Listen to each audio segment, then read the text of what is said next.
and social slime, they don't matter, genocide. Sick from water, sick from air, making money, they don't care. Caesar shit, force of air, fuck them back, it's only for they bomb. They shoot, they kill, they massacre, rape, they burn the kids.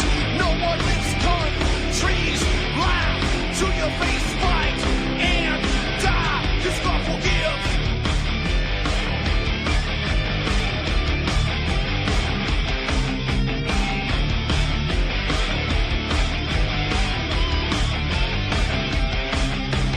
Selling lies and buying time, killing people next in line. Lower class and social side, they don't matter, genocide. Sick from water, sick from air, making money, they don't care. See their shit, force a bear, fuck them back, that's only fair. They bomb, they shoot, they kill, they massacre, rape, they burn the kids. No one lives countries, lie to your face, fight and die, 'cause God forgives. Yeah. Coming back around again.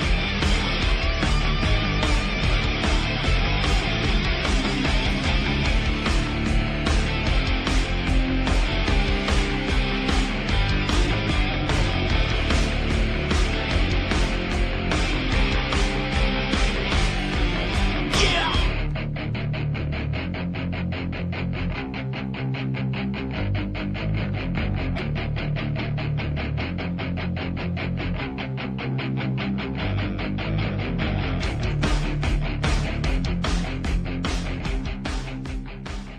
Welcome to the show. I'm your host, Ron Stevens. This is Game On right here on UCY.tv. It's January the 10th, 2016, and it is snowing and blowing like a bugger here right now. And I got my fingers crossed that whatever it's going to do, it blows itself out before 2 o'clock before 1 o'clock tomorrow afternoon, because tomorrow afternoon we're scheduled to have a meeting with Michael Schmidt and some of his people. And then at 3:30 we have he has, but we're going to attend it, a police board meeting in West Grey, Ontario. So we're really looking forward to meeting up with these guys. I haven't seen them since I haven't seen Michael since the raid in October. And a lot's gone on since then, a lot of court cases, a lot of tickets flying around and this and that and the other thing. So hopefully this weather blows itself out before 1 o'clock, because we've got about an hour to get to Durham. And hopefully we get to this police board hearing. Anyways, I want to thank Duck for hooking me up with Dr. Carly. I got a Skype response from her today, and I'll talk to her after the show's over. I'll give her a call, see if I can hook up with her anyways. And, it put a real smile on my face last night when I was doing the show, because I saw a notice in the Revolution Radio chat saying that my guest next Saturday night is Dr. Rebecca Carly, and that's fantastic news. I look really looking forward to spending a couple hours with her. I did call her, I think, once about 8 years ago. I had to chat with her, and a friend of mine who's also a good researcher interviewed her a couple times. I've never interviewed her, but I'm really looking forward to it. And so we've got Dr. Rebecca Carly coming on next Saturday night, and if somebody can dig me up David Duke, go get him. I really want to talk to this guy. I find him absolutely interesting, really interesting. And I think we could have a really good conversation from there. So I was just checking the weather, actually, this morning, just before showtime, to see they're telling me that we probably are maybe not going to get where we want to get to tomorrow. But they're not normally right. So although it is the 10th of January and we are due for a blowout. Anyway, so while I was at the Weather Network, and I find that rather odd too, because the guy that started the Weather Network, which does nothing but promote this so-called pseudoscience bullcrap, which they try to put across as real science, which it isn't. So the guy that started the Weather Network's running around calling man-made global warming an absolute farce and a fraud. The weather network that he started just can't pump this stuff enough. Anyways, I hate science. I hate scientists. And I keep saying that, and I hope people understand what I'm saying. The scientists were laid out in the mid-19th century as the new priests. Okay? Do not disbelieve the scientists, just like you weren't supposed to disbelieve the priests. Okay? So they moved us. And I love these headlines. This is, I think the story is, where is the story to be found at Science Magazine. But it's on the Weather Network here. I'm not going to, I don't know, maybe I will go look for the whole story. But I love the headline. Almost official.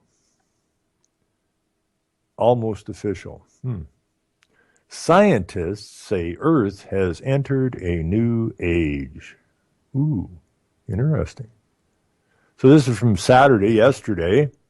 We can't say we finally reached the future, but some scientists say our planet has finally entered a new, distinct age. This is like global warming. If they tell you they can scout this out on their computer models out 100 years and predict whether or not it's going to go over 2 degrees or under 2 degrees, or whether or not the world's going to be here or not be here, we're about 90% positive. In other words, they don't have a clue what they're talking about. I'd like to play cards with these guys. You could wipe the floor with them. They're not very good. They're not very good bluffers, and they know they're holding a lousy hand. We just have to continue to point that out to them. Anyway, so this story goes on. But before you go checking your horoscopes, it's less about the age of Aquarius and more to do with geology. And that's what they said in the mid-19th century, which was the same time they turned you from a man into a human, is that they had to kill God because they couldn't bring their ecology movement forward if God existed. So they killed him, and they brought the scientists forward as the new priests at that time. Anyways, it goes on. Specifically, a new geological age, an international scientific panel is tentatively calling the Anthropocene epoch.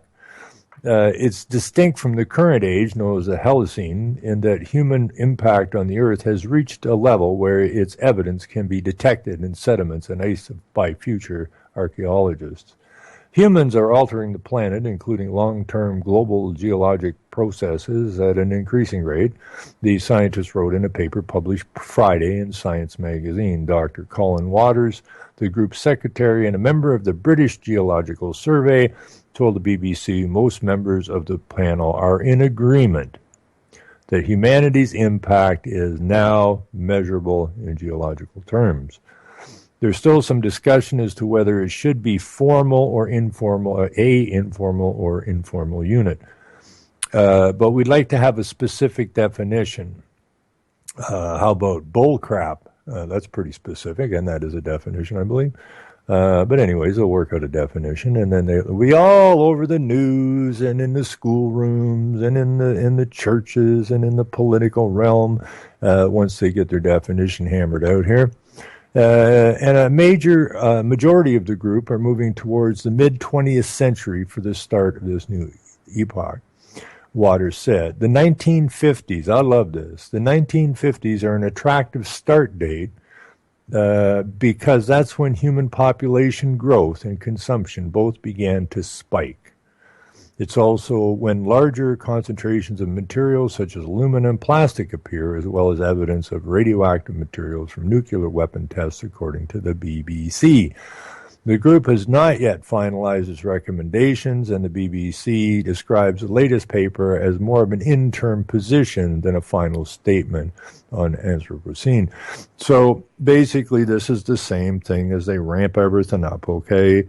Problem, reaction, solution. We're gonna create a problem that doesn't exist, and then we're going to get the media and the schools and that to bring the reaction, and then eventually the politicians will be going to new meetings just like all this nonsense of the global warming meetings, and once more they will be all on board. The actors will be on board, the singers will be on board, the teachers will be on board, and so on and so forth, to bring us another constant, unrelenting batch of propaganda, which eventually people relent to because they get so sick of it being beaten on them. They just give up and say, well, they'll just do whatever they want to do anyways. Well, what they want to do, boys and girls, they want to kill you.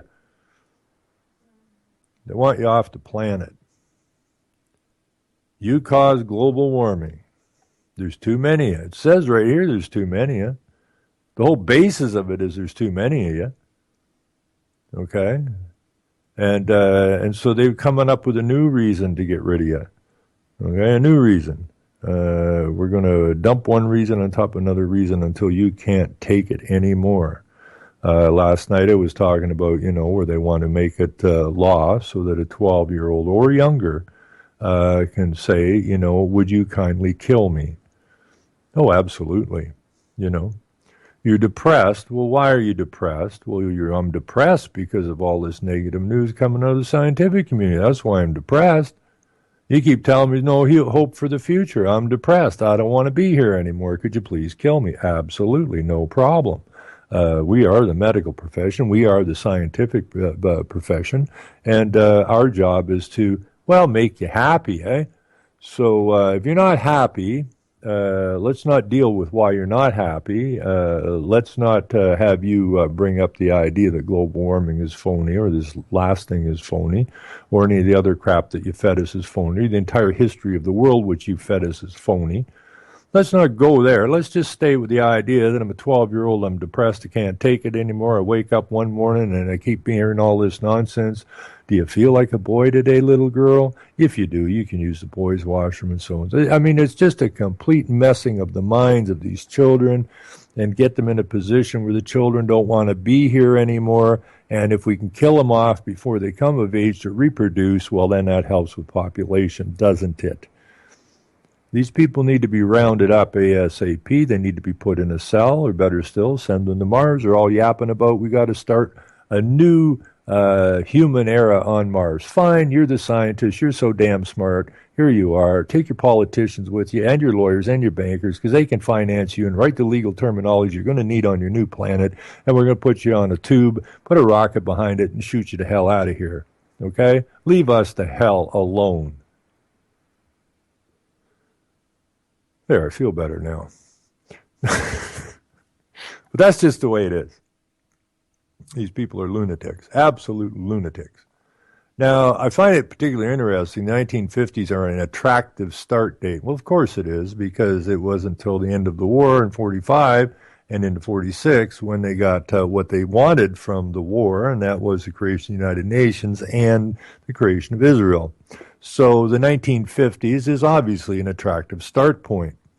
And that's when we had the big spike in population growth. Oh, my goodness. Let me see. You killed 200 million people or whatever during the war. And when the soldiers came home, what was left of them? They slept with their wives. And they had children. And but I think the spike really didn't do much for the hundreds of million that was killed during the wars. So that's a phony statement. But it was 1950s when they first came out. That was 1958 when they first came out with that movie, Goddess Unchained, a Hollywood production, and they were telling us that man was creating CO2 from the use of automobiles and this and that and the other thing, and was going to destroy the world, and the world was going to heat up, and all the ice was going to melt. This is way back in 1958. Well, the world's still here. The ice is still here. We're still driving automobiles, and the world didn't fall apart. But they liked that start point 1950s because there was a lot going on in the 1950s.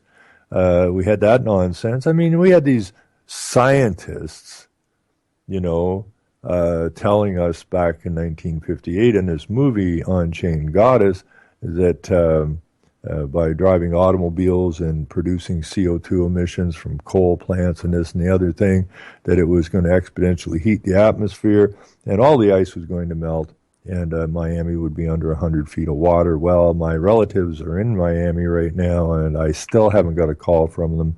I don't recall them I have life jackets here for the canoe. I should have given them some life jackets before they went down south, just in case. The water goes way up down there while they're there, and they can always float around in their life jackets till they get to dry land, which is supposed to go way up. The water is supposed to go way up the Mississippi Valley and flood all that stuff out. Hasn't happened since 1958. It ain't going to happen ever. And if it does happen, it isn't something we did. We do not have the capacity to destroy this planet. Let's see, they've been dropping nuclear bombs. They bomb the snot out of every country in the Middle East just because they can, and there's a lot of cash involved in it. My problem with the bombs is, if I want to put a septic tank in, I have to go through this huge, long, drawn-out environmental process. If I want to put an addition on something, that's one of the reasons I basically got out of construction. I just got sick and tired of these clowns bothering me all the time. I've seen cottages moved off the beach, not because they're bothering anything, just because they're reclaiming the land, right? They don't want anybody near the water, and so forth. But just absolutely sick of this nonsense. But, I mean, do they not have to go through an environmental process? We should bring this up to the powers that be. If you're shooting Stinger missiles and rockets and bombs, onto these people, these so-called terrorists, then what is the environmental impact of that? Are these bombs actually environmentally friendly? Are these bombs hurting the planet? Is the production of a bomb producing too much CO2? Should you be required to have carbon credits before you can produce a bomb? What does it release? Does it hurt the atmosphere? Is it heating up the atmosphere? It is as bad as a coal plant. Who knows? But they don't go there. And the people are so stupid. They've been dumbed down so bad. They can't put one and one together. Like, what's one plus one? I don't know. It depends what day it is and who the teacher is and the parameters of the question and yada, yada, yada. Yeah. This is how mucked up this stuff has gotten. And we got to get in their face. Now, I did see a video this morning which made me chuckle because I don't know this guy. I think I've seen some of his videos around. He's a radio host, Mark Stevens. I'm PH, he's V.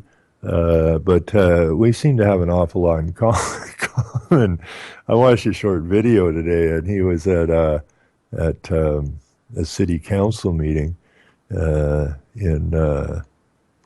it really made me smile. I've been there, done that so many times, and that's why I was always having the police at my house. They really didn't appreciate the questions too much. But where is that damn thing? Here it is, Mark Stevens confronting Scottsdale City Council. And he puts some questions to them, which are very legitimate questions, and they sit there like deer in the headlights when he's finished, and he said, well, we're not allowed to comment. I've heard that way too many times. Well, if you can't comment, why am I here? Question to the council, it says, I see a thing in the paper, I came here denouncing your involvement in Agenda 21 several times, and then instead of dealing with the situation, you put in the paper, the council has decided to move rapidly forward with our common future, the Groh-Brundtland report, and then when I went back to council to ask them or explain to them that the Groh-Brundtland report is just the intro to Agenda 21 is all that is, but how is it you're decided to move rapidly forward with a book that was written in 1987? How would you come to that conclusion that you need to move rapidly forward with it? And of course, I just get blank stares, deer in the headlights. And this is why I keep saying you got to get to the local council. That's it. There is nothing else. There is nothing else out there. The local councils, get on them. And when I asked the council, I said, how many of you have read Our Common Future, the Brundtland Report that you have put in the paper that you're moving rapidly forward with? Could I see a show of hands? How many of you read the book?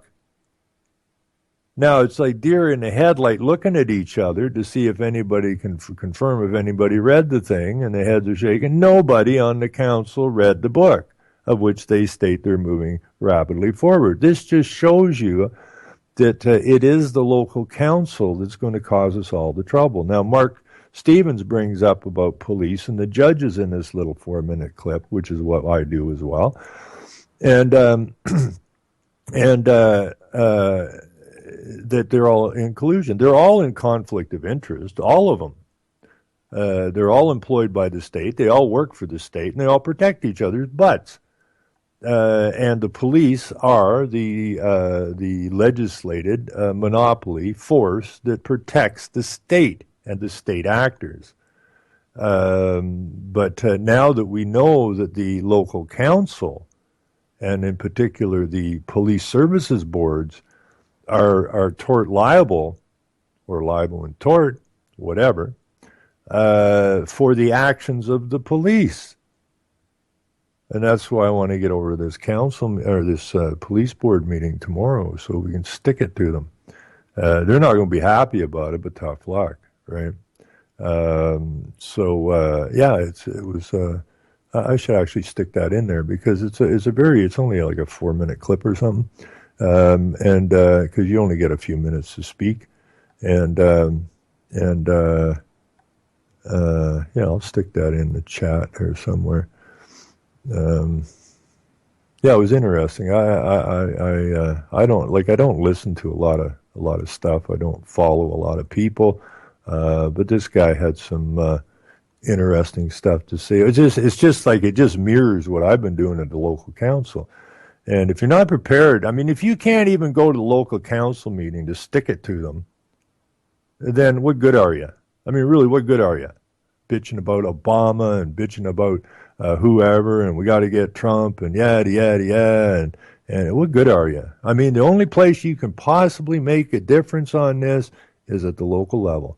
The only other place you can possibly make a change on this, and it's much easier at the local level, unless the American people, or the Canadian people, and the Australian people, and the British people, and the German people, and the French people, the Spanish, and whoever, wherever you are. If the people are not prepared to walk into the federal government and arrest everybody inside and take it over, and immediately at the same time, not immediately, at the very same time, take over the media, then you're just blowing it out your ear. So, people probably aren't going to go there yet. I can see the day when it may come about. It's a little early yet for that. People aren't just haven't had enough yet. And the longer we wait to straighten this out, the harder it's going to be to straighten it out.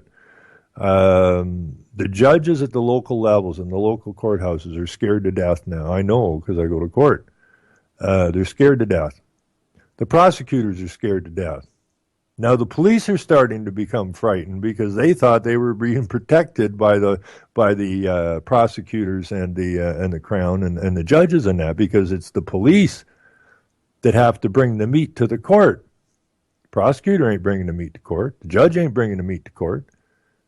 It's the force that brings the meat to the court, which feeds these guys. And now all of a sudden the police are starting to get a little nervous because they're starting to find out that now that we know how this thing operates, who's in charge of what and who's liable for what and who our target really is. And all of a sudden the police aren't being protected as much as they thought they would be. And they're getting nervous. But it's all about knowledge. It's all about giving them the knowledge. They don't have any knowledge. They just went and got a job. Geez, they're going to pay me $90,000 a year to start. I got IQ of 60 or something, and they're going to pay me $90,000 a year to start. And all I got to do is drive around, hand out some tickets and whatnot. Hell, man, I'm in, because they ain't getting paid that nowhere else. So they do what they're told to do. and now they're finding out that they're liable as well if they step outside. But now that we know that the police boards are the ones that are liable, tort liable, for the actions of the police, all of a sudden these police boards and that aren't in such a fuss to protect the police now that people know who's actually liable. But that's all happening at the local level. It's not happening at the state level. It's not happening at the federal level. It's happening at the local level. That's where we live. I keep saying that and saying it and saying it. So watch that little short clip from Mark Stevens there, and that's exactly what needs to be done. And it's actually quite hilarious. It is absolutely hilarious. I mean, people are nervous to go to speak to a town council. I mean, these people ain't no brighter than the police they hired. They're just a bunch of monkeys. They're a bunch of puppets. They were ego-stroked and flattered into believing that they are somehow have an important role to play, and they don't. The only important role they have to play is to do as they're told to do and don't ask any questions. Because if the councils were asking questions, they wouldn't be sitting there, or they wouldn't be implementing these UN agendas, under the table kind of thing, almost to the people. They put out like just as how to implement Agenda 21. It's all mapped out for them. Have a vision statement, fill out the vision statement, and we'll give you some samples of other places that have filled out their vision statements on our templates, so you can use that as a guide to fill out your vision statement. Now you'll want to put out a little. You got to get the community involved, so you should put out a little. Questionnaire thing and ask people to fill it out and send it in. So people fill it out. We're in a popular, our municipality is like 12,000 people. So they get 30 people fill the form out and they call it a consensus so they can move forward on this stuff, right? Excuse me? That's not exactly a consensus. It's a consensus of the people who wrote in, but it's not a consensus from the population whatsoever. But these are all things that are taught to these local councils. The CAOs, the city managers are all trained on how to implement Agenda 21 into your neighborhood without the public understanding what's going on. So these people are trained to do that. The CEOs and the city managers, they set the agendas for the council, for the monkeys, for the puppets. Okay, so we got to get after the city council or the city councils, and we have to get after the CAOs. And if we don't do that, if we can't bring ourselves to that, then we got nothing to complain about, really. We really don't. And we're just going to keep screaming and yelling about. Up here in the snow belt right now today, people were screaming about Harper. He was a useless piece of corporate garbage, and now that Trudeau's in, people are going, well, wait a minute, this guy, he's only been in for, a couple months? And now people all of a sudden are going, well, this guy seems a lot less like the other guy. No kidding. Who do they represent? The state. Does the state represent you? No. So they represent their business affairs, the affairs of the state. Affairs, by definition, means business. These are corporations. So you're just changing out CEOs. That's all you're doing. Okay, and then you wonder why things continue on the way they are. I have a story here that I really think opens it up for people. Mr. Trudeau, little Justin Trudeau, if I can find this story, where am I going to find this story? Let me look for it here real quick. Here it is, maybe. Let's hope. Okay, this really opens up this so that people understand it really easily. There's been a big push up here and everywhere else to legalize marijuana. Marijuana has always been lawful, okay, and it's that simple. It's part of the earth. It is a natural plant. You cannot legalize or unlegalize a natural plant. You can't do it. Nobody has the power to do it. Then legal is outside the law. Anyways. Legalizing marijuana. So up here it was huge. And I got so sick of listening to these people, right? Oh boy, these are supposed to be truthers. Well, they are truthers because they're full of crap. Okay? Pseudo-truth, deceptive truth, all this nonsense. The big bandwagon. Oh boy, we're going to legalize marijuana. Well, how stupid are people? Why would you want someone to legalize anything, and then that means they put the rules and regulations to it? And well, it's better than being illegal. Really? Okay, the very guys that were putting all your friends and family in jail, and I don't know how many millions of people, honest people that didn't ever hurt nobody, ended up in jail or some ridiculous fine that they had to pay off because marijuana was illegal. Okay, this is just a replay of the alcohol game. Okay, that's all it is, right? So now marijuana, which would turn you into a crazy person and lead you to down the road to harder and harder drugs till you killed somebody or jumped off a building and killed yourself, all that propaganda. God, I lived through that crap. And, so now they're going to legalize it. So, again, they control it. They controlled it when it was illegal. They're going to control it when it's legal. But it was never unlawful. Okay? But this is where we get into the world crap. Legalizing marijuana could violate global treaties, Trudeau warned. Now, Trudeau was running around. He's the young guy, his daddy was this great politician, a complete communist, but a great politician nonetheless.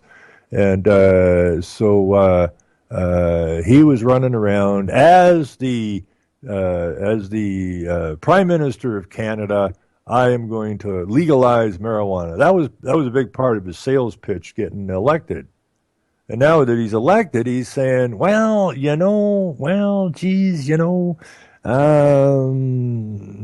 could be problem because legalizing marijuana here could violate global treaties, Trudeau warned. Okay, where all these global treaties come from? Well, we all signed on to become, we didn't, the corporations did, these countries, these corporations known as countries, signed on to the United Nations, and they became member states of the United Nations. Now, I've heard for so many years, the United States, what are you talking about the United Nations for? They're just a toothless body of idiots stealing money from us, and they're just, they got no teeth, they can't do nothing. Well, that's what they'd like you to believe, but they've been writing treaties and agreements and letters of intent ever since, and working themselves through with the lawyers to get this to a position where it becomes international law.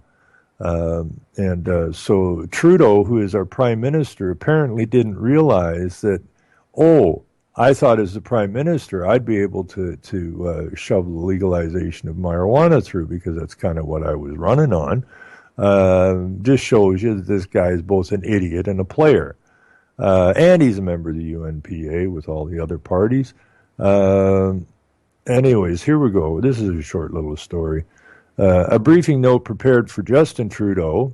Justin Trudeau didn't prepare it because, well, puppets can't write. Okay? They can't write. Puppets have strings, and it's very hard for a puppet to hold a pencil properly in order to write anything. They can dance around, and somebody's got their hand up his ass, and his lips move. And so a briefing note prepared for Justin Trudeau warns Canada will have to find a way to tell the world how it plans to conform to its treaty obligations if it follows through on the plan to legalize marijuana. Telling you that the Prime Minister of Canada has no authority inside the boundaries of this so-called country to make a decision. Nor does the cabinet, nor does the legislature. Okay, if it goes against the treaties that have been written, and there are gazillions of these things. And that's why our so-called nations are in such a mess. We signed these treaties designed to mess us up, to take our jobs away, to drive the price of our hydro up, to make it difficult to get health care, to privatize our water, to privatize our hydro, to privatize our schools. These are all treaties that were signed. So we basically have no authority to do anything inside our countries anymore. And the BLM is a perfect example of a United Nations program. Perfect example of it. Anyways, the Liberal government faces substantial work on the international stage before it can follow through on its promises to legalize marijuana. Well, for, I don't know, 2 years before the election, they're running around, we're going to legalize marijuana. Nobody that in your group, none of your lawyers, none of the people who were hooked up with your daddy brought any of this forward to you. You didn't have a clue that there may be a problem bringing this forward. Of course you knew you couldn't bring it forward. Okay, period. You knew it. Your handlers knew it. Okay, but you made a promise to legalize marijuana. But we have to do substantial work on the international stage before it can follow through on our promises, or before they can follow through on their promises. So you can't make a promise you can't follow through. That's called a lie. Okay? That's called a deception. Now, you should, just on this one issue alone, you should step down from being prime minister. You've obviously showed you're absolutely a liar, absolutely incompetent, and a total puppet. Now, if you want to get us, CBC's always looking for a new show, especially children's shows, so they can propagandize the children, and I can't think of anybody better to propagandize children than maybe Mr. Justin Trudeau. So maybe Justin ought to get a hold of the CBC. He's good friends with David Suzuki, who's another puppet, and they're all hooked to Morris Strong, and hopefully Morris Strong really is dead. And if I ever find out where he's buried and I get enough money, I'm going to fly to wherever it is he's buried. I take it's in China somewhere, and I'm going to piss on his grave. And I invite anybody else that wants to kick in on the trip to please come along. And it's not a profit trip. It's just enough to cover the trip. So when we find out where Morris Strong is, and Suzuki ain't got much longer, I don't think, either. And then we will do the World Piss on Their Graves tour. I can't wait for Rockefeller to kick off, and George Sr., George Jr., and Obama. I don't wish them death. I don't wish anybody to kill them, but life ends, okay? And we all die, so whatever year they die. Prince Philip is a grave that I really want to piss on. Cheney, I don't even know if he's alive. I mean, he's alive, but he's moving around, but isn't he just running on mechanical crap now? Or did they get him some new parts again? Don't know, but there's another one that needs to be pissed upon when he dies. In the old days, I was reading some stuff from like the 1500s and that, and some of these people that went against the king, they didn't really go against the king. They just didn't bow down to the king. They were trying to explain law to the king and didn't like it. So some of these guys got hung. But later on, and this goes along with the piss on their grave, although it's not quite as nasty, these people were dug up. They'd been hung. They're dead. They were buried. And then it was decided that their crime of standing up to the king was so heinous that they better dig them up again, rehang them, and then quarter them. And so when you look in that contest, a piss on the grave tour is very light indeed, but it needs to be done. And so somebody out there, if you got a plane or a big bus that we can run around in, I think we could probably start a very successful business. And a good business, a business just to show people that these are the women. Pelosi, now there's somebody that really needs some serious pissing on. But anybody that's involved in politics needs to be pissed on, because either too stupid to know what they're doing, or they know what they're doing. Either way, they need to be pissed upon when they pass away. Anyways, I got off track there. Anyways, back to this story. So they got to hop all these international rules and treaties before they can follow through on their promise to legalize marijuana. That includes figuring out how Canada would comply with 3 international treaties to which the country is a party. Okay, the country being the corporation. Okay, the country by definition is rural lands.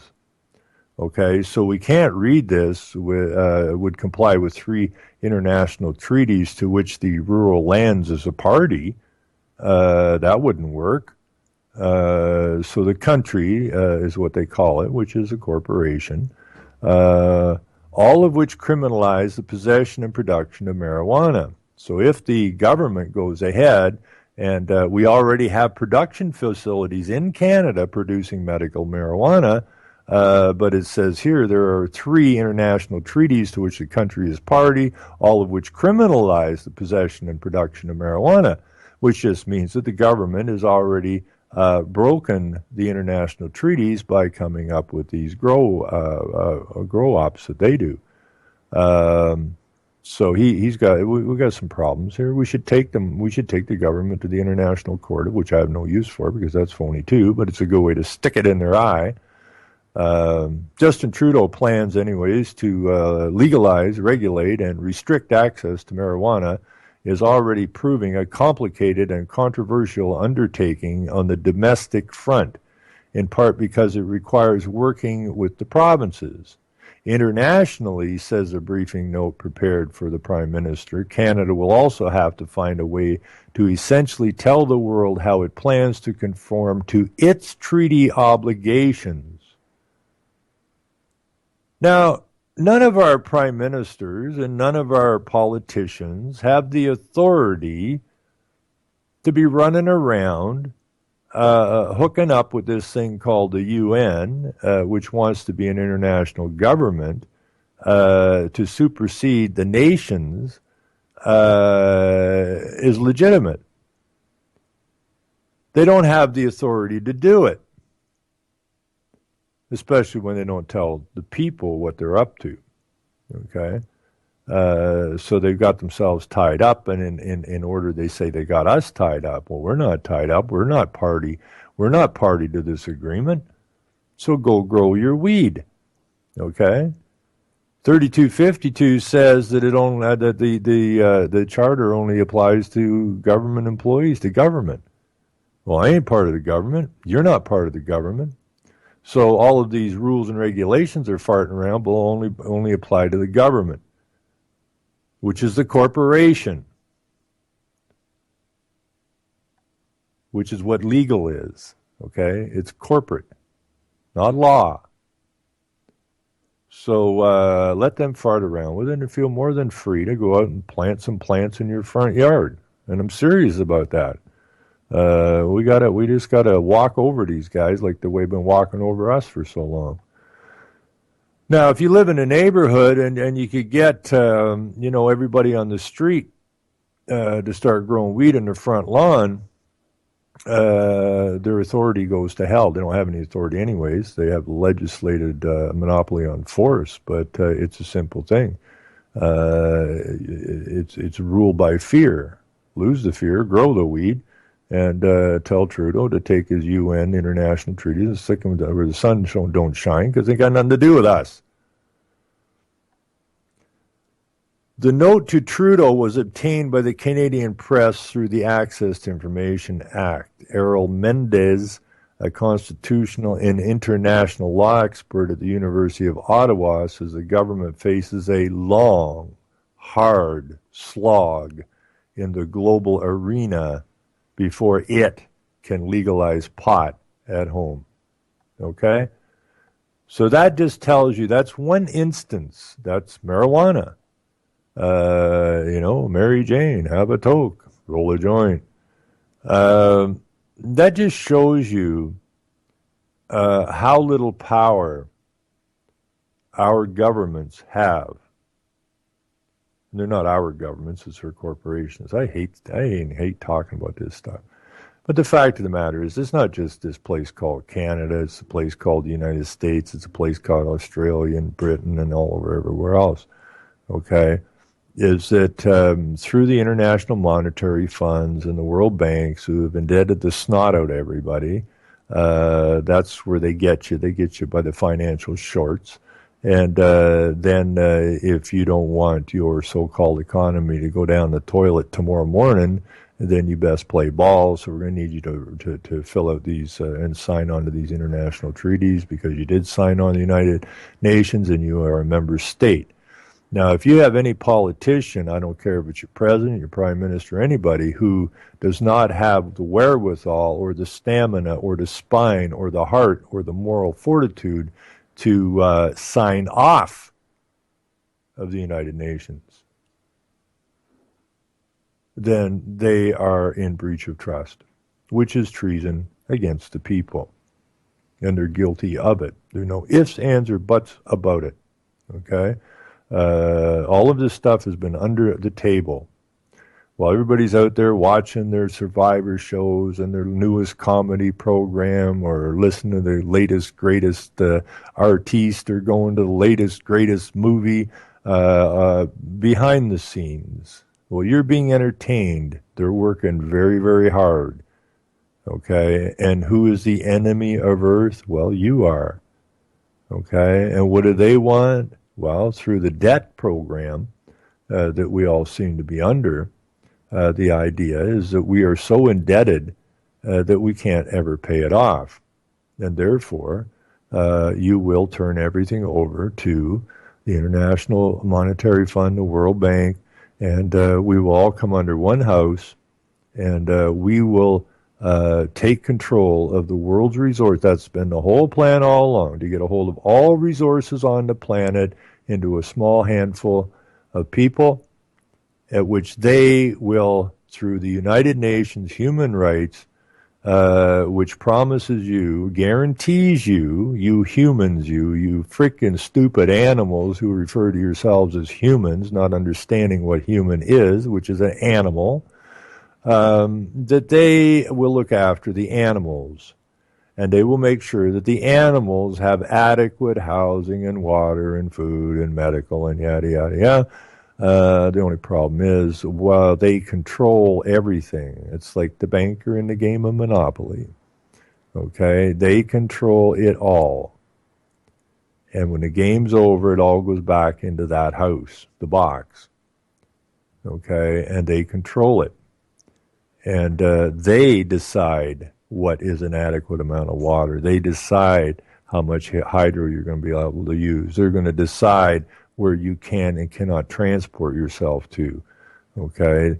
They are going to lock your ass down. But then you're animals, right? You're animals. You're humans. You're animals. And as the owners of the animals, they have every right to corral you and put you into high-density cities, which is your corral, and feed you the resources that they have to feed you. And if they feel they don't have the resources at that time, or those resources would deplete the finite resources of the planet so that those in the future would be short and wouldn't have adequate supplies, well, then they have every legal right to withhold your water, your food, your hydro, and so on and so forth. That's the legal world, people, and that's where we find ourselves, because we allow them to call us animals, and we allow them to treat us like animals, and that's got to stop. And the easiest way to stop it is get to the local level, the local council.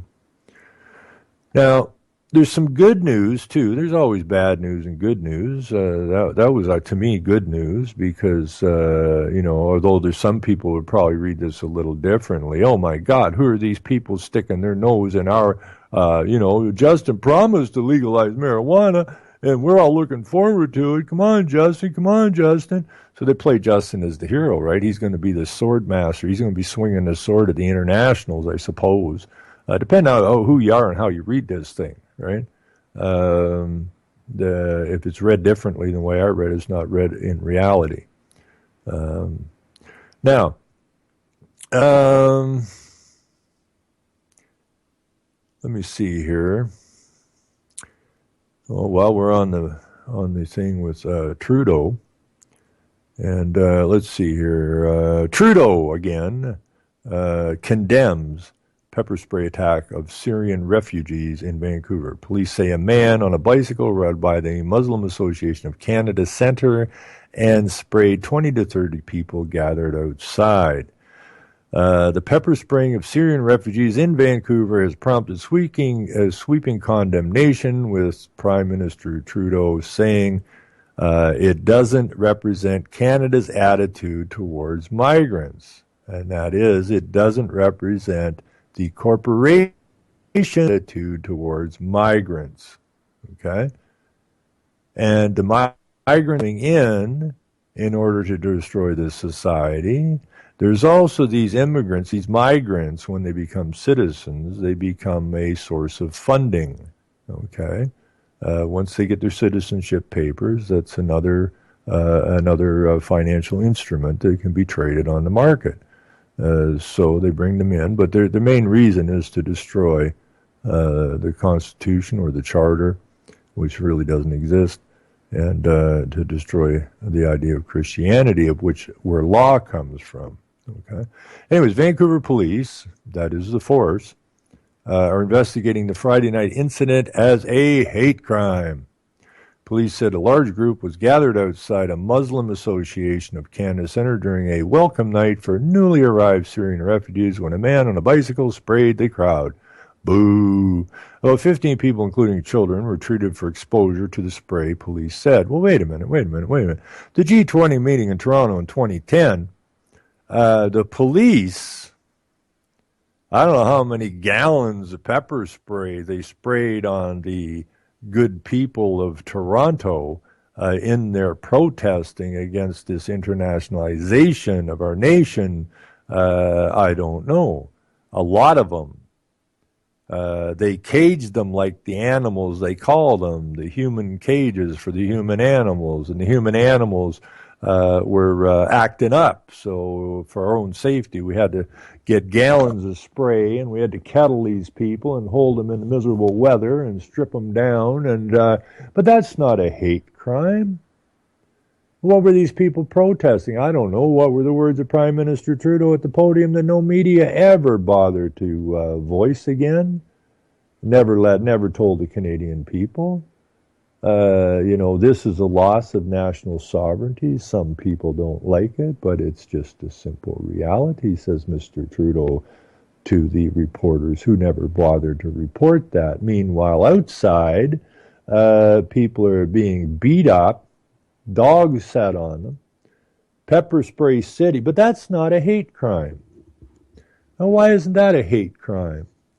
Oh, because, I see, the corporation/government legislated the police to have the monopoly on force, and the force was used to be used to protect the state and the politico and the bankers and the lawyers and so on and so forth.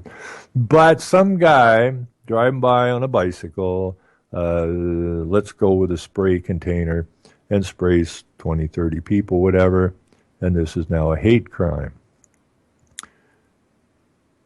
And this is the world we live in. Now, I don't like anybody hurting anybody. Okay, I'm not happy that this guy went in and sprayed these people with pepper spray.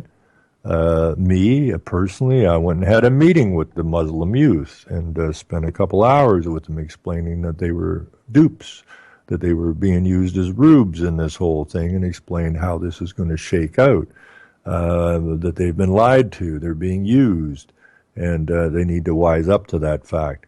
No, I would never run around spray. That's just childish horseshit. That's somebody probably just frustrated and angry with what he sees going on, which he thinks is his country.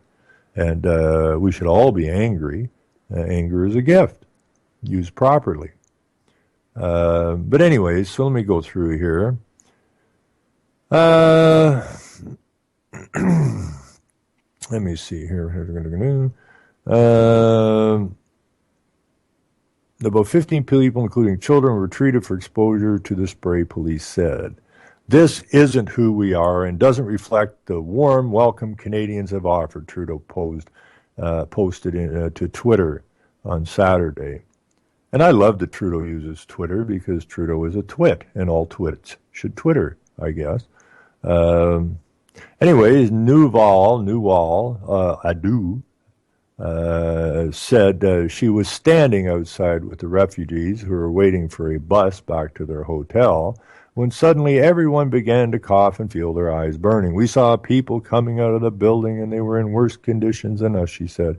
Their eyes were really puffed up. They weren't able to open their eyes.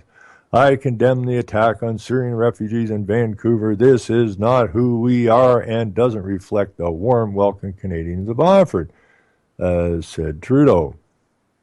Well, Canadians are corporate players. All right. Canadians are those who are involved in the corporation. Well, I'm not involved in their corporation, not willingly anyways. And I haven't given anybody a warm welcome. I'm ticked right off of what's going on. So it's the political and the bankers and the lawyers who are offering the warm welcome, not the people. But all these simplest words being taken out of context all the time, ever since we were little. She said it appeared the fumes had gotten inside the entrance where it affected people more powerfully inside the enclosed space. Some were vomiting, and one victim was a 2-year-old girl, she said. She also said she didn't see the man on the bicycle. There was only one witness, and he didn't even see his face, she said. So now we don't even know if there's a bicycle. Okay? All these people got sprayed. Well, you'd have to be pretty close to these frickin' people to spray them, unless you have a super pepper spray container.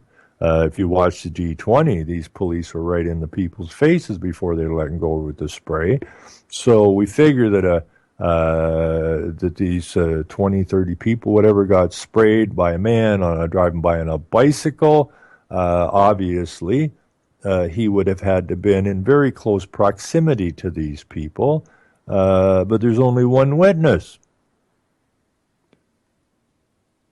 And that witness didn't even see the face of the guy on the bicycle. Sound like a staged event, maybe? Does to me, but then I wasn't there. But when that many people are complaining about being sprayed at that close proximity and nobody got a look at the guy that did it, it raises a hell of a lot of questions. And I mean, I haven't seen this story. I'm just reading it now, and I'm just going through it. But when you read it and see how they're talking about it in here, it's got all the markings of another staged event. In order that they can get the hate crime against Muslims to take serious effect. Okay? Because they need the Muslims in order to bust the country. Anyways, she said the welcome night was the first social event in Canada for many of the newly arrived refugees. They had a very nice evening getting to know one another over dinner, she said, at Ado. A 16-year-old Syrian background who grew up in Canada said she doesn't want to assume the worst.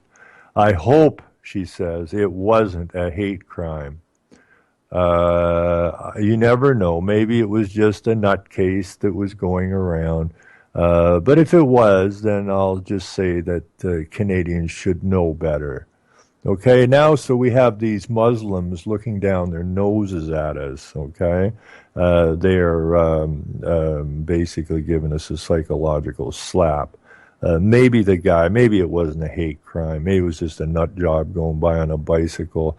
But Canadians should know better, okay? Give it up.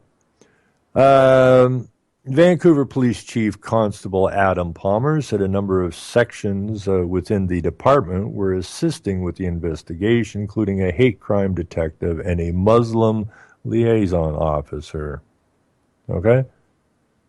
Do you smell some stench in this one? A guy goes by on a bicycle and supposedly sprays a few people with some pepper spray, of which nobody can identify this guy. Nobody even sure if he's on a damn bicycle. But anyways, this is the story. And all of a sudden, Vancouver police said a number of sections within the department were assisting with the investigation, including a hate crimes detective and a Muslim liaison officer. Excuse frickin' me. He said the suspect on the bicycle was wearing a white or gray hooded sweatshirt and had a slim build. Police are canvassing the area for video and physical evidence and interviewing witnesses and victims. Well, there is only one witness, according to the story, and that one witness didn't see the guy's face. So who are these witnesses that they're interviewing? Does this story really suck or what?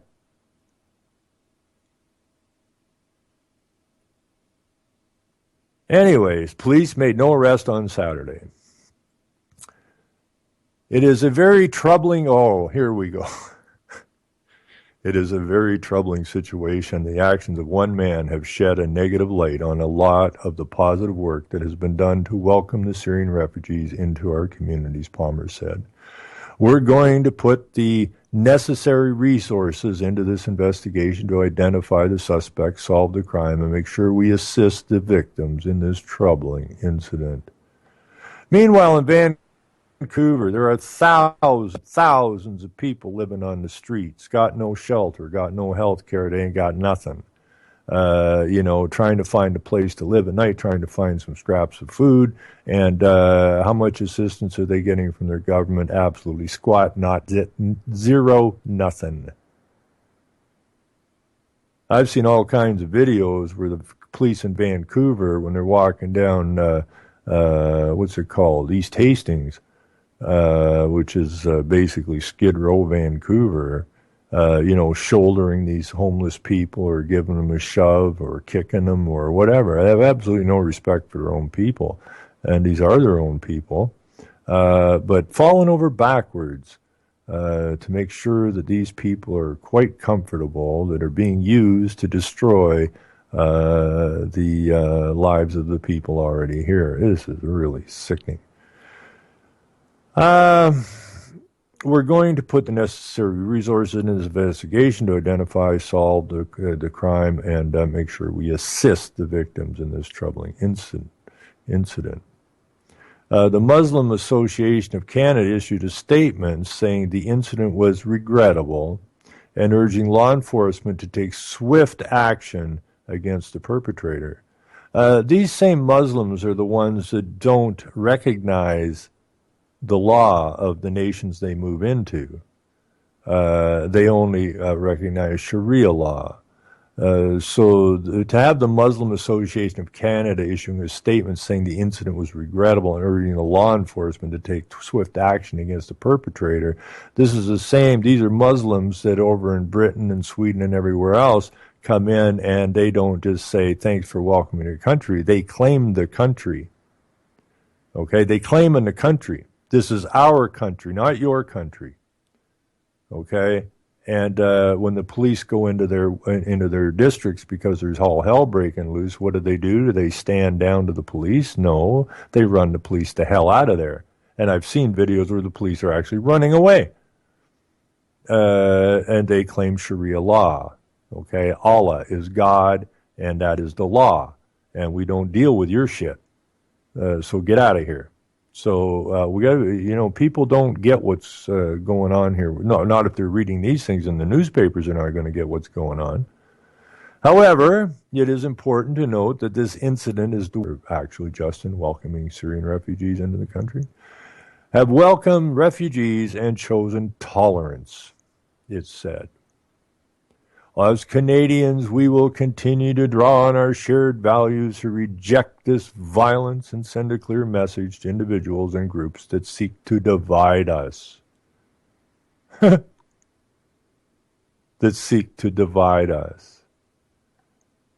Let's see. The Chinese have driven the price of real estate so far into the stratosphere on the West Coast that the people that were born here and worked all their lives here can't afford a place to live. Now you're bringing in all these refugees to divide us. You brought the renewable energy into our rural communities to divide us. You have a right and left main party to divide us. And you have the absolute balls, Mr. I can't get marijuana legalized in Canada because of the treaties we signed. Mr. Prime Minister, you got the balls to sit there and say, as Canadians, we will continue to draw on our shared values to reject this violence and send a clear message to individuals and groups that seek to divide us? Give me a freaking break. Oh, here's another brilliant piece of work, this one. BC Premier Christy Clark weighs in on it, apparently. Vancouver Mayor Gregor Robertson and Federal Immigration Minister John McCallum, oh, what a crew, also expressed outrage at the alleged attack. Last night's attack on refugees is intolerable, regardless of motivation, Clark tweeted. Another tweeting. Please join me in condemning it and welcoming new Canadians. McCollum said he was appalled. Canadians know that this incident is an affront, to our values as a nation, as it is at odds with the overwhelming positive welcome the Syrian refugees have received in communities across our country, he said in a statement.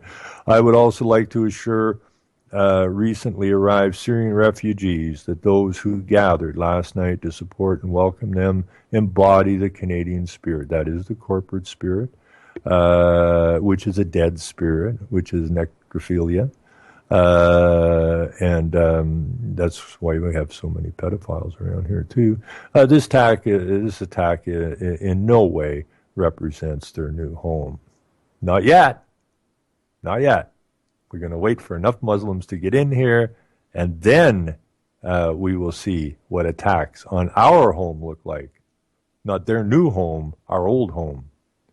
All you got to do is look to Europe.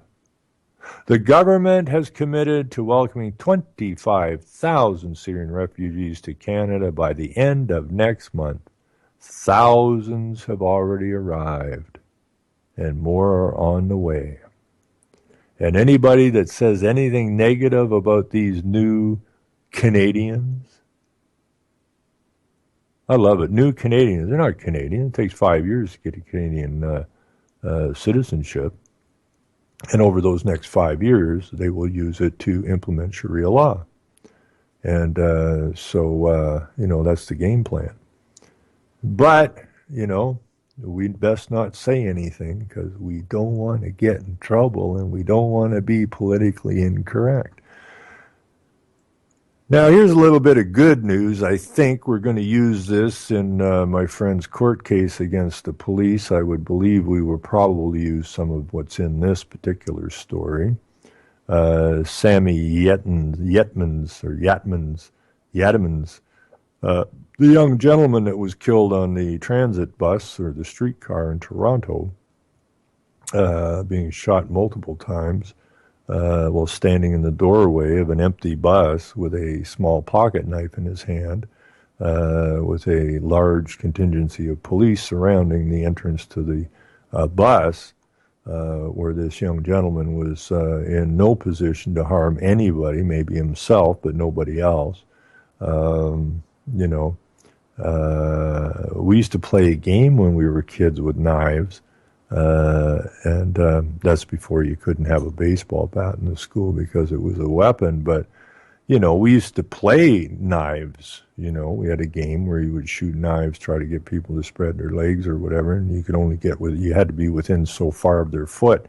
You couldn't throw way out because that was ridiculous. I forget but you had to keep it in fairly close. And we didn't have, steel mesh shoes on or nothing. We just had our sneakers, or better still, our bare feet. And we were using knives. And we also used to play games where we would play attack and that. And the idea wasn't to harm anybody, but it was to come at them with a knife and to see if you could back them out of there, see if you could get it kind of thing. So, we were doing that when we were children. So here we have this 19-year-old, I think it was, kid standing on a bus, and impossible for him to harm anybody from the position he was in, absolutely impossible. And so they shot the snot out of him because it felt threatened, eh? And if a guy with a gun and a mace or whatever, pepper spray and cuffs and billy clubs and Kevlar freaking body gear on, is afraid of a 19-year-old kid on a bus with a little jackknife, we got a problem. Well, we got a problem, and he's got a problem. So anyways, he's in court now, and they've been working away at this stuff, trying to legitimize the killing of this young man. And I find it kind of an interesting story because the murder trial with Constable James Frisello in the prosecution crosshairs has been about one cop, one gun, and one dead teenager. But quite a few police officers have taken the witness stand in the University Avenue courtroom. Several came to the aid and abet a colleague, a fellow member of the Badge tribe. I find that interesting because this is actually a Crown saying this, calling these people that came to his defense that in fact he didn't break any laws and the shooting of the kid was legitimate. To have a Crown saying a fellow member of the Badge tribe is how Crown attorney Milan Rupik told jurors Friday, even if that meant contriving and falsifying under oath. That tells a bigger story about the challenge of getting the truth of the thing getting to the truth of the thing when an officer stands accused of a crime. Frisello,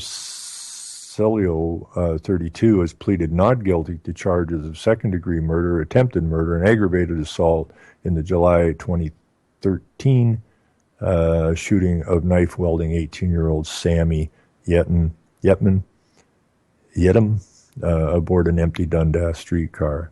When push comes to shove, one colleague will lie or distort facts in aid of a coworker, said the Crown. What you saw were members of the police community circling the wagons. It's all coming to a climax as the Crown wrapped up its day-and-a-half summation. Justice Edward Then, that's a really strange last name, Then? Justice Edward Then? I've never heard that as a last name before. Is expected to charge the jury late next week, but deliberations won't begin until at least January the 18th. Murder trials rarely go so long, but a cop accused of homicide is a rarity. It ought not to be a rarity. It's me talking, but it is.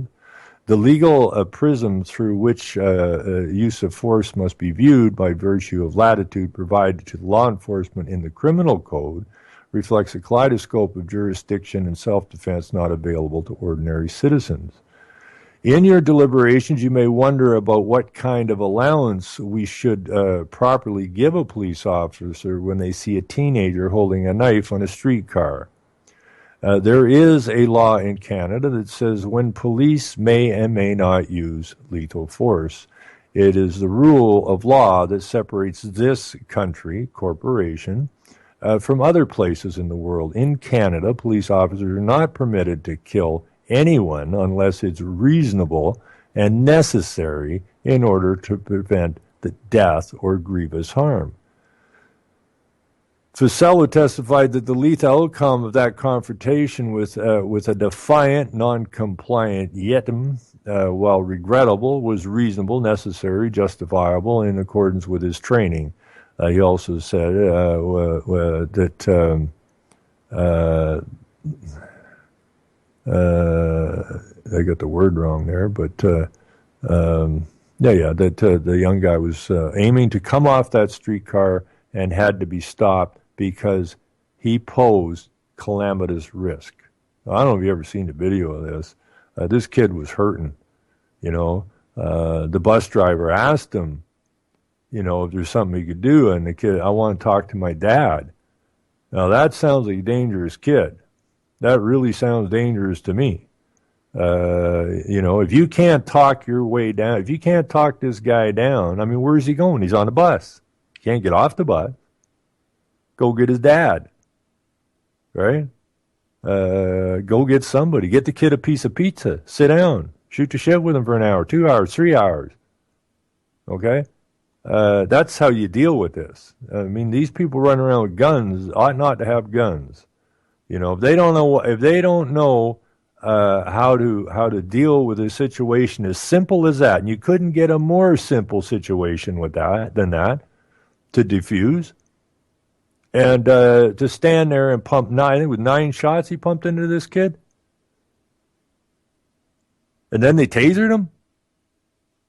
These aren't men. These aren't law enforcement. These are psychopaths. These are crazy people protected by the law.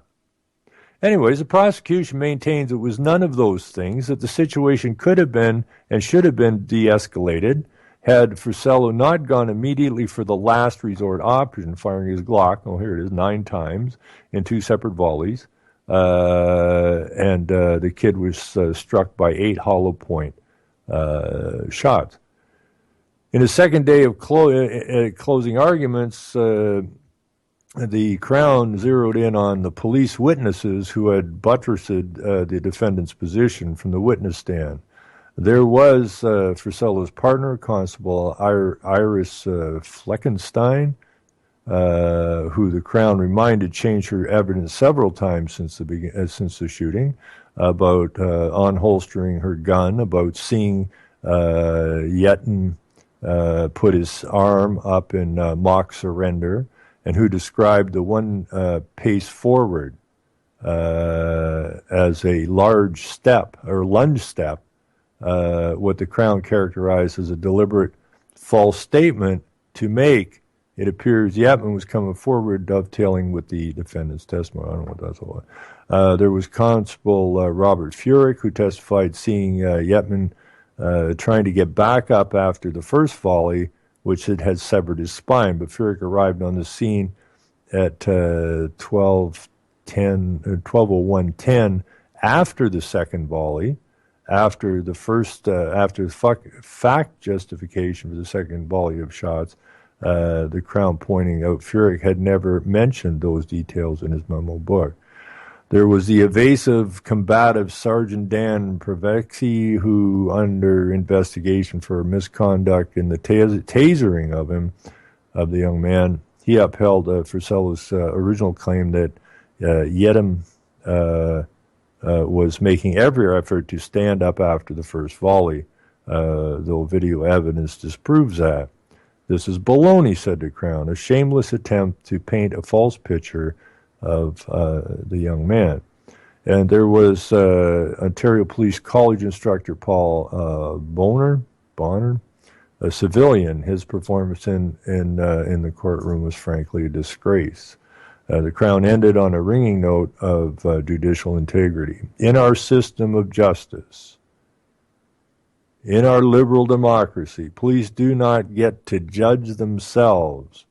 Police officers cannot and certainly do not deserve to be treated differently from any other accused person, whether the accused is a prime minister or a plumber, whether the accused is an army general or a janitor, whether the accused is a police officer or a clerk. They will be judged by a jury composed of persons such as yourself. And this is the whole story. The police have been given a free ride. Just the fact that it wasn't well known to the public that the police boards, services boards, are directly liable for the actions of the police. Now, I didn't know that, and an awful lot of people didn't know that. In fact, when I was at the police board hearing, and I explained to that police board that they were responsible for the actions of the police. This is before I found out they actually were in law or in their legal system. It just made sense. You hired these guys. You're responsible for their actions. No, we're not. Well, they lied again because I found out later, yes, they are. This is corporate criminality. And it goes on all the frickin' time. So the upside is this particular Crown is talking to the jury and calling out the liars, and they are liars, and concocting these stories, which the evidence says is not true, not unlike the guy on the bicycle with the pepper spray, in order. But as I tell people, you see, as the judicial system is getting more nervous because it's being looked at very, very carefully now, and more people are figuring out this is a complete ruse, all of a sudden, the Crowns, instead of trying to protect the officers, which they used to do all the time, are now throwing them under the bus. Okay? Oh yeah, he's a really bad cop. You shouldn't. These guys all lied, and you should find them. You know, whatever you got a duty to find as you find. But I'm telling you that these guys have been bearing false witness, and they're liars, and they keep changing their story all the time. They're not to be believed. There we have a young dead man on a bus, and by reading that, the Crown is really getting in the face of these cops and everybody that testified on behalf of the police. Why? To keep the eyes off the judicial system. So it's okay to throw these guys under the bus. And that's what I'm saying. It's the police. The police police the police. That's a lot of power. It's a brotherhood. Okay? It's a separate society that just happens to have somehow legislated authority to beat people up, shoot people, and the idea is that now I don't know. There may be a bounty on people right now, for all I know. The way that they're going after these mentally handicapped people and just whacking them everywhere, I'm starting to think there's an insurance policy on these people, because we got two things at play here. We got the one thing at play, which is humanity is the enemy because they destroy the planet. There's too many of them. They're maggots upon the earth. They're breeding too rapidly, and they're using too many resources. And so, you know, for all I know, there's an insurance policy. There's a bounty on these people. You know, if you get an opportunity to shoot somebody, shoot them, because there's a payout for it. Okay. It certainly looks that way to me anyways. It could be wrong. I haven't got any proof of it, but it certainly seems, plausible. Why would these so-called officers of the law not wait and help this kid? Why, when somebody calls because they have a son or daughter or whatever who's on meds, from the doctor, because they've been told they have some kind of a problem, and then when the family phones the police because they're having a difficult time with their son, daughter, whatever, and the police show up, and the number of times that these people end up dead is ridiculous. Now, is there a bounty on them? I don't know. Or are the police just that psychologically bent that they don't care, that they're really sick people who want to be killers, and they don't want to kill from the other side, so they figure if they got a uniform on, they were going to be protected. So in the one sense, hats off to this Crown for outing the lies and the deceptions and all that kind of stuff that the police were playing here in the court. Trying to justify the killing of this kid. Hats off for him to instruct the jury but he's not telling them the truth, of course. He's protecting his own ass and the judge's asses and the legal system's ass and the corporate ass. And it's basically, we're going to get rid of this guy, and then justice will be seen to have been served, and then people will feel validated or vindicated by the killing of this young man. And that will give the judicial system a free ride again, and that see justice was served. So there's so many things in play here; it's ridiculous. But I'm really looking forward to following this. The two police officers up here being charged with unlawful assault and confinement.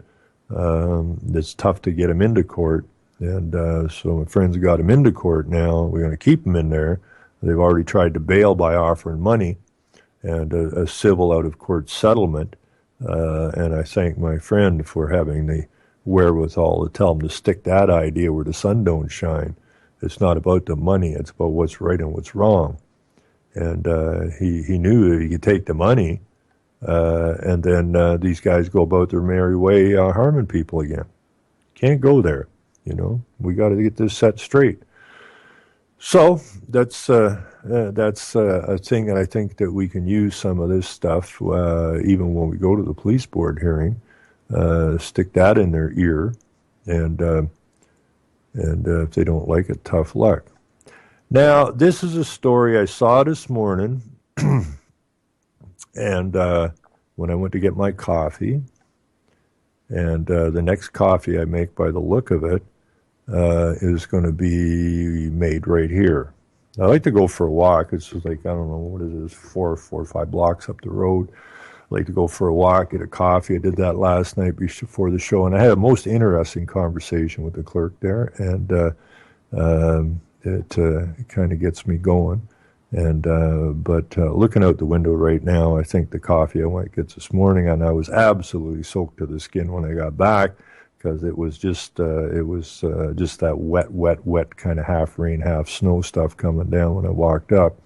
And by the time I got back, I was soaked to the skin, which is okay because it wakes you up.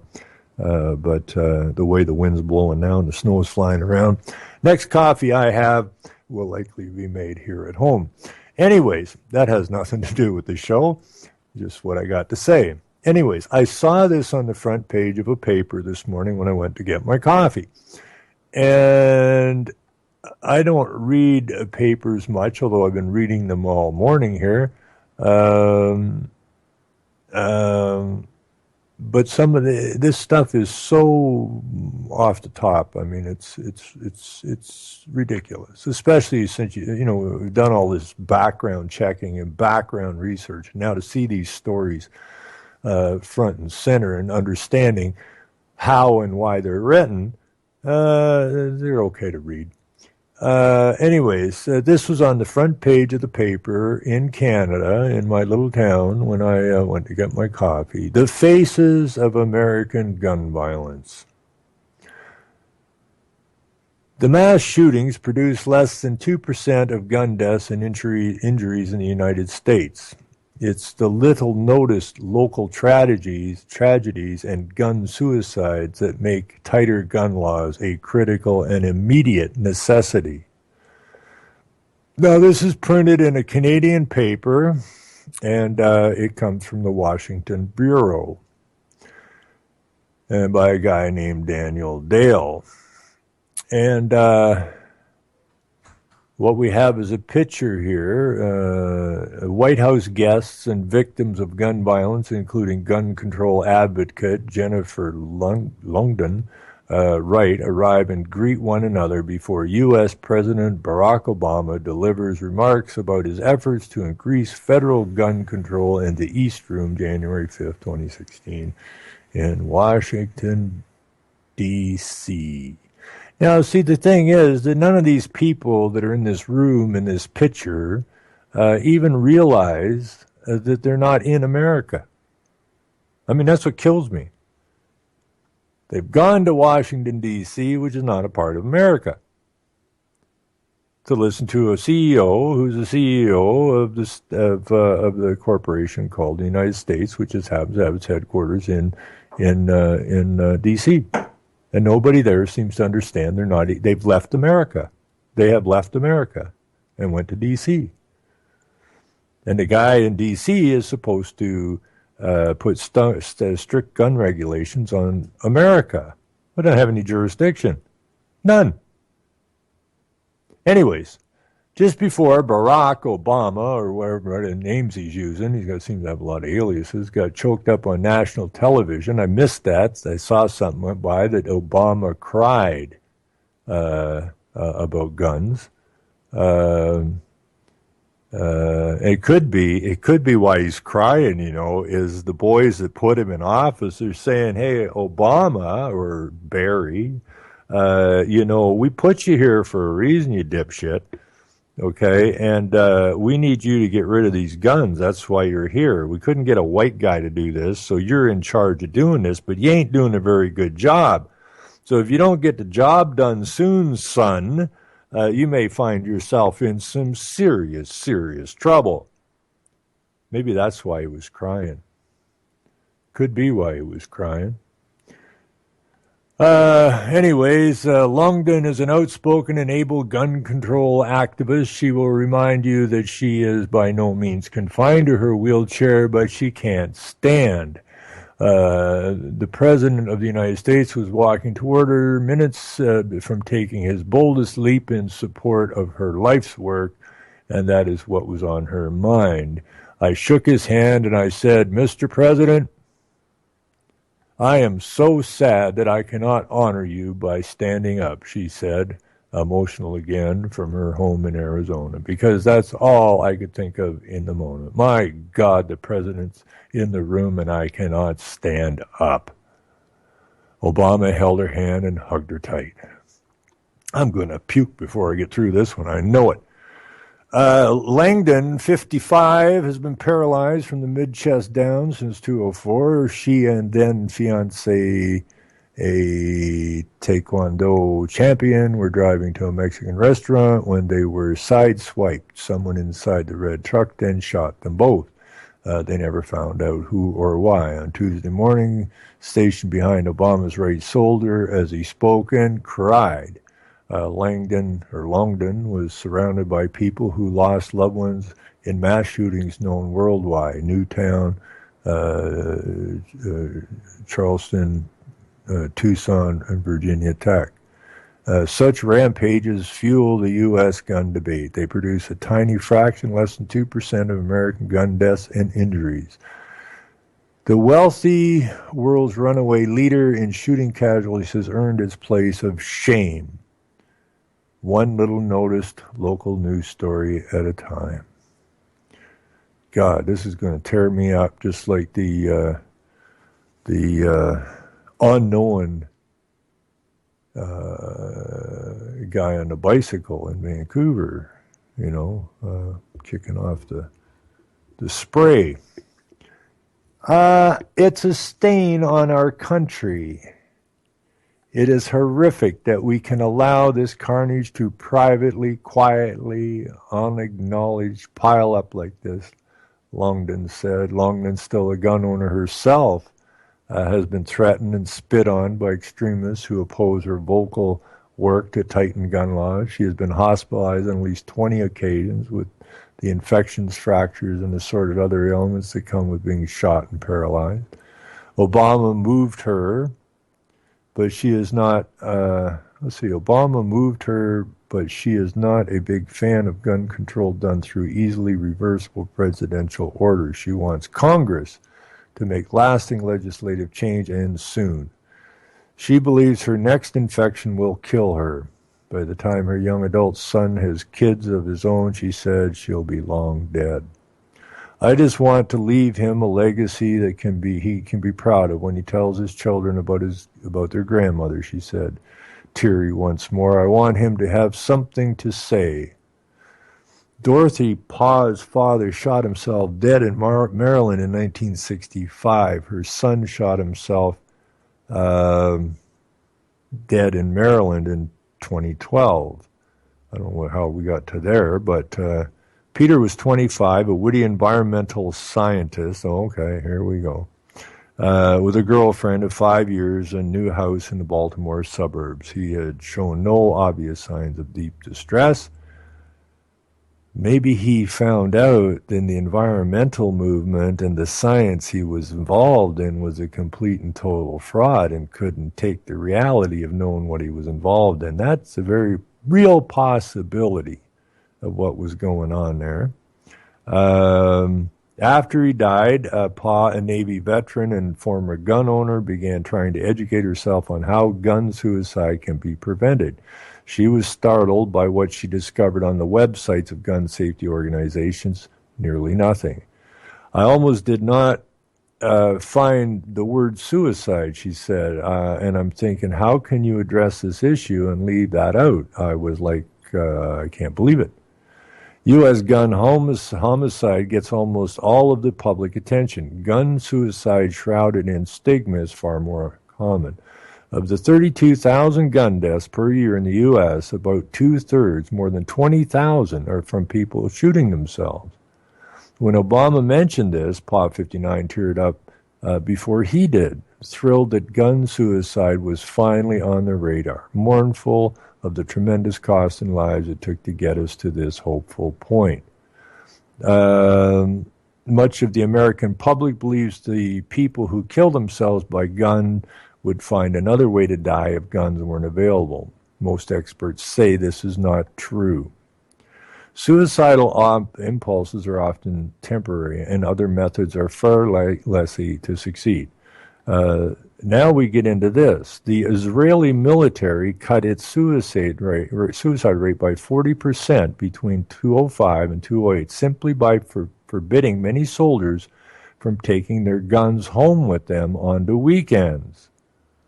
Okay, so during the week, you can shoot Palestinian children until you puke or until you get tired of shooting at them. But the trauma, the mental trauma that you people are suffering by following our orders, probably you're in a state of suicidal thought. And would you please leave your gun here at work and not take it home so that you shoot yourself because you can't take it anymore, what you've been ordered to do. I mean, this story is about gun control. We have a environmental scientist. I mean, how many people shoot themselves or kill themselves across the world in the course of a year? But no, we got to find us an environmental scientist who took himself out. And now we find a way to possibly cut the suicide rate of soldiers in that and police by telling them to leave their guns at work. So we managed to sneak the environmental science movement in here, which is a fraud. Now we've managed to sneak into this story Israel, which was created along with the United Nations after World War II, which was a total ruse and a scam of monumental proportions, designed to hurt people. But we managed to play both of those in the singular story out on a positive note. I love newspapers. While the issue is complicated, there appears to be a link between gun ownership and suicide. Suicide rates are higher in the states with the highest level of gun ownership and lowest in the states with the lowest level of gun ownership. Wyoming, for example, has both the highest ownership rate and the highest suicide rate. Now, we could go to Chicago, which has extremely... apparently, from what I understand, Chicago has some of the tightest gun laws in the country, and the death rate by gun violence in Chicago is about as high as you can get in the country. But it all depends how you put your story together and what data you use, I suppose.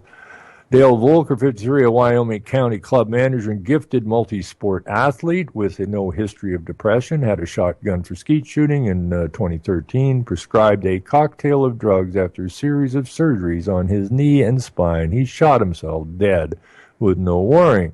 Well, let me see now. After he was prescribed a cocktail of drugs, pharmaceuticals, after a series of surgeries on his knee and spine, he shot himself. Well, what kills more people in the United States than anything else? Pharmaceutical drugs. And what do pharmaceutical drugs do too often? They push people to suicide. So whether or not he had a shotgun handy or whether or not he had a knife in his hand to slit his wrists with, it maybe, just maybe, had something to do with the pharmaceutical cocktail, as they describe it, and not the gun.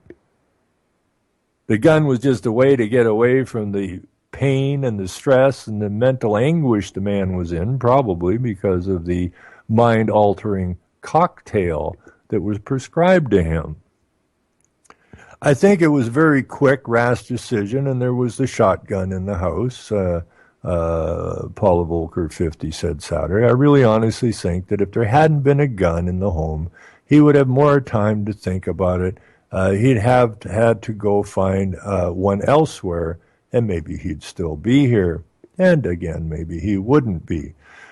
There is virtually no chance Wyoming will tighten its gun laws. Change will only come via Congress. Maryland already has strict gun laws, and Pa doesn't know if any legislation would have stopped Peter from legally buying one, but she believes mandatory background checks and purchases, waiting periods could prevent thousands of other deaths.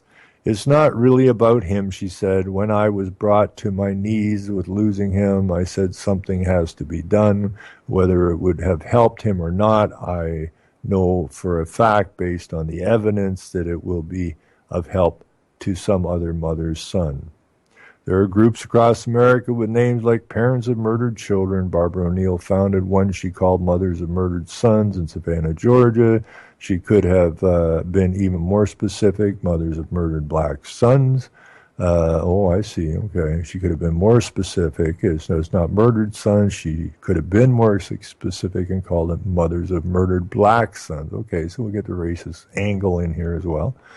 Her son, Alan O'Neill Jr., was a junior church deacon, a youth football coach, and technical college student studying welding and barbering. That's a strange combination. So what are you doing? I'm taking tech courses. Yeah, what are you taking? I'm taking welding and barbering. Strange set. Anyways, fresh out of jail in 2011, Levi Marshall needed money to get his car out of an impound lot. He saw O'Neill, a 20-year-old whose father is a pastor, as an easy mark for a robbery. He ended up shooting O'Neill to death. Mass shootings make all Americans seem more vulnerable to gun crime. Black Americans face far more danger than anybody else. In 2010, the gun homicide rate for white people was 1.9 deaths per 100,000 people, far more than any other wealthy country.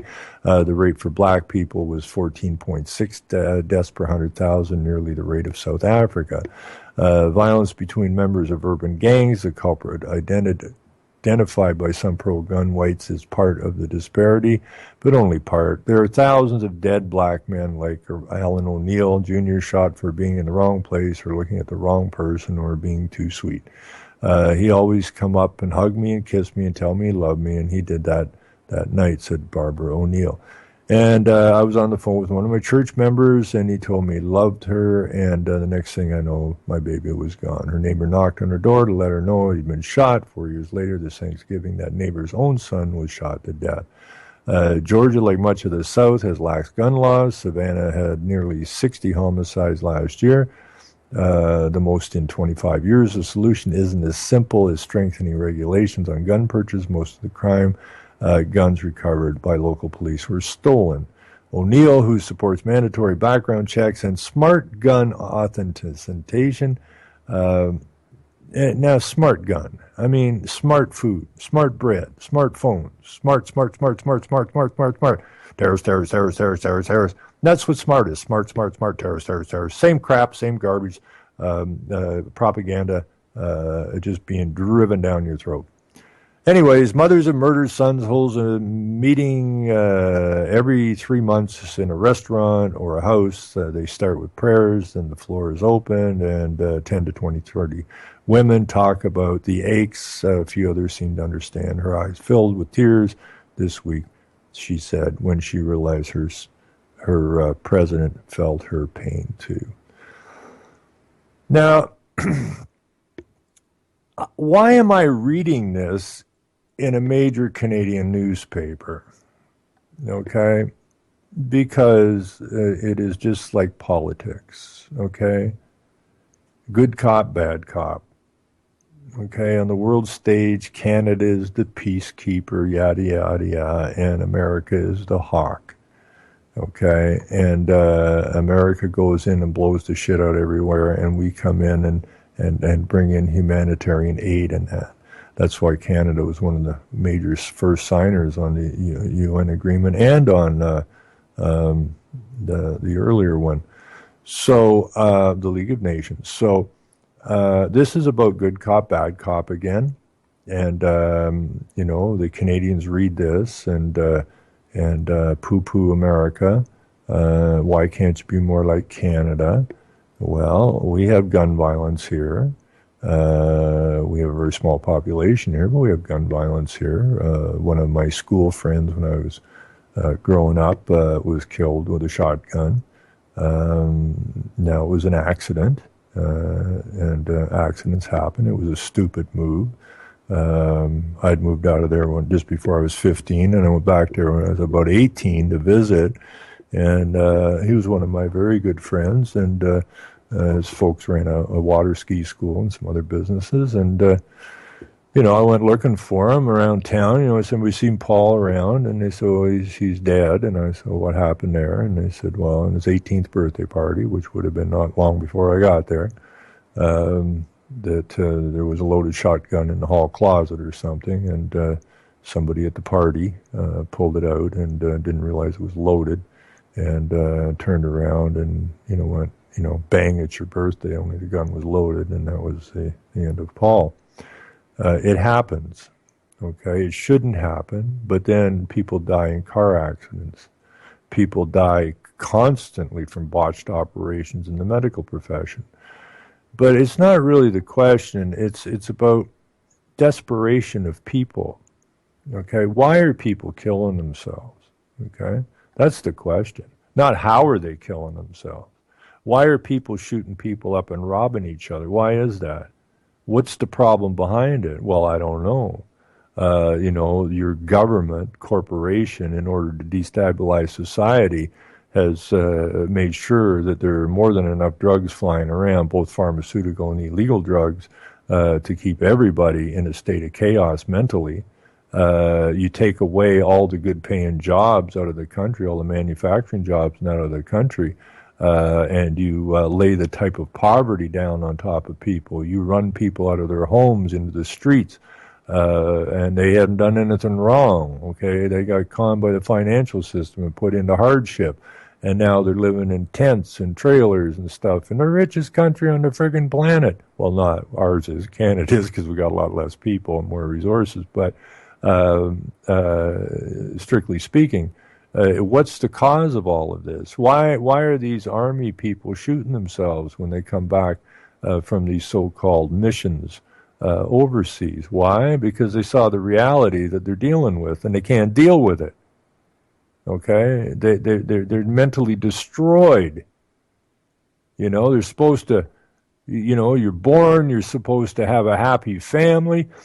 You're supposed to have a free life, and you're not supposed to hurt anyone, and no one's supposed to hurt you. And they grow up in this world that is completely screwed up, and you wonder why so whack themselves, or why you got people out robbing each other and that. It's called desperation. They can't take it anymore. They got nothing to do with a gun. Maybe we ought to ban machetes here, because apparently the Muslims coming in like to whack people's heads off. Maybe we ought to ban them, because that looks really dangerous to me. No. A gun is a tool. A gun is like a hammer. I use a hammer to put nails in, to put wood together to build you a house. Okay? I use a gun to go hunting to get food, or I use it for target practice. It's a tool. Okay? They're both tools. I can kill you with a hammer, and I can kill you with a gun. I have never killed anybody with a hammer, and I've never killed anybody with a gun. They're both weapons. Baseball bats apparently are weapons, because the kids aren't allowed to play baseball in the school anymore here, because they've been classed as a weapon. Okay, this is about the grinding down of you, and if you Americans let go of those guns, I will never forgive you.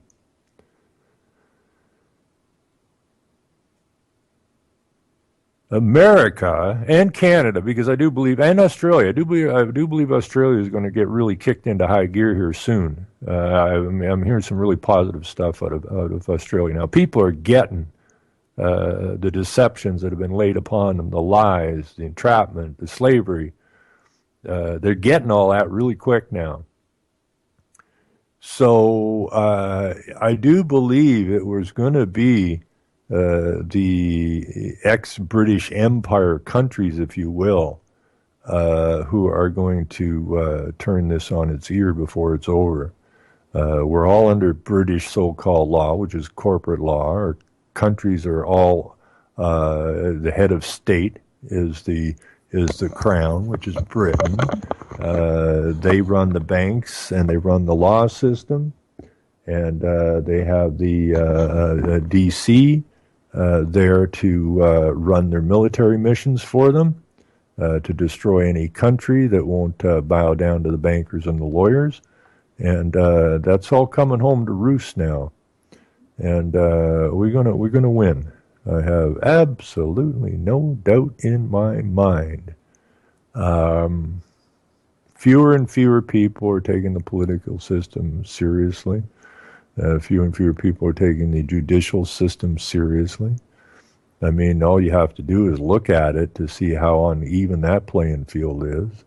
And so, yeah, I'm feeling pretty good about all this. I just hope that I really got my fingers crossed that tomorrow the roads aren't closed down or something, and that we can get over to that police board meeting. I'm really hopeful for that. And then we can kind of stick it in their eye, if you will. And it's going to be a hoot, because I understand the mayor of West Grey is an absolute piece of work. And he just happens to be the chair of the police board. This guy ain't got no wiggle room at all. And I also have a request to the people. If anybody knows Zuckerman personally from Facebook, could you please send him a note so that I can share my posts over there on Facebook again? Because we do have Dr. Carly coming on the show Saturday night next, and I would like to promote that as much as possible. And, I would like to do that. I do a lot of that stuff through Facebook. And, well, wah, for me, they won't let me share my posts. If you know Zuckerman, just give him a call. Tell him Ron needs to promote a show next week and to back off and leave him alone. Now, for all of you people, if I've got, what have I got, like 5 minutes maybe? There's a story here that I've been meaning to get to for quite a while, and I haven't got to it yet. Just to lay this out for all of you people that are suffering, okay, from whatever, okay? Well, there's a lot of people stressed out from not a job that pays well enough, or you're not getting enough hours, or you don't have a job right now, or the cost of living or insurance has gone through the ceiling and you're being stressed. Why is it people shoot themselves again? Oh, I see, yeah. Anyways, I just wanted to make sure that everybody knows that the Syrians are being well looked after. So if you're a homeless person or having a hard time getting groceries or keeping a roof over your head, you too may want to become a refugee or a migrant. The federal government wants to book a swath of hotel rooms in Toronto and Montreal to accommodate the influx of Syrian refugees. Now, this story is a little bit, this is way back December 14th, but I still haven't got to it. This is already taken place. So they want to book 300 rooms daily in each of the two cities to house about 600 refugees per night, according to a notice posted Friday on the government procurement website. Suppliers will also be expected to provide meals. The length of stays will vary. Some will leave the next morning. Others will need 2 or more nights. As we gear up for more arrivals, we want to ensure that we have the necessary hotel rooms to accommodate, said Nancy Chan, a spokeswoman for citizenship and immigration. Okay. Chan, which is Chinese, I suppose, said the government expects to spend $61 to $77 million on overnight hotel accommodation and other activities to welcome refugees as they arrive. The government has said it plans to invest $678 million over the next 6 years toward the resettlement and support of the Syrian refugees. The native people living on reserves still haven't had drinkable water, some of them for like 10 years, 15 years, 25 years, but we don't got the money, says the government. But we got all this money to spend on Syrian refugees.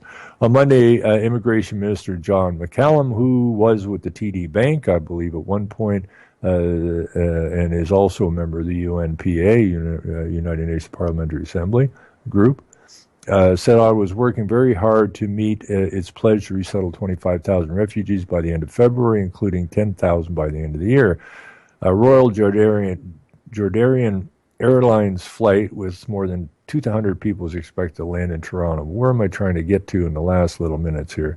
Okay, this is what's expected of the hotels. This is what your money's being paid for. And when I say this, do you just think of all those people with families that were born here, that grew here, or natural people here who are working 2 or 3 part-time jobs, trying to keep a roof over their family's head, can't stay with their family because they're working just trying to keep alive, and don't have enough money for groceries or medical or clothes, and they got to go to the used clothing stores and stuff to get warm clothes for their kids. But according to government, a solicitation notice, the hotels that would provide immediate accommodation must be within 10 kilometers of the airports in Toronto and Montreal. Bidders must be willing to set aside at least 50 rooms per night from December 21st to February 29th. Each room will be expected to house up to 4 people, including children. Hotels will be expected to provide up to 3 meals a day. Note that it would be beneficial to Canada, that's the corporation, benefit to the corporation for the contractor. This is a business deal. Okay, this is a frickin' business deal. For the contractor to have Hala meal options available for the refugees, according to the document. It states the government will reimburse up to $15 per person for breakfast, $16 for lunch, and $30 for dinner. So that is $61 a day for food. Hotels must ensure that access to minibars, movie rentals, long-distance calls, and other pay services are disabled. The government is also asking suppliers to set aside rooms for 2 government representatives who will be on site 24 hours a day, 7 days a week for the duration of the bookings.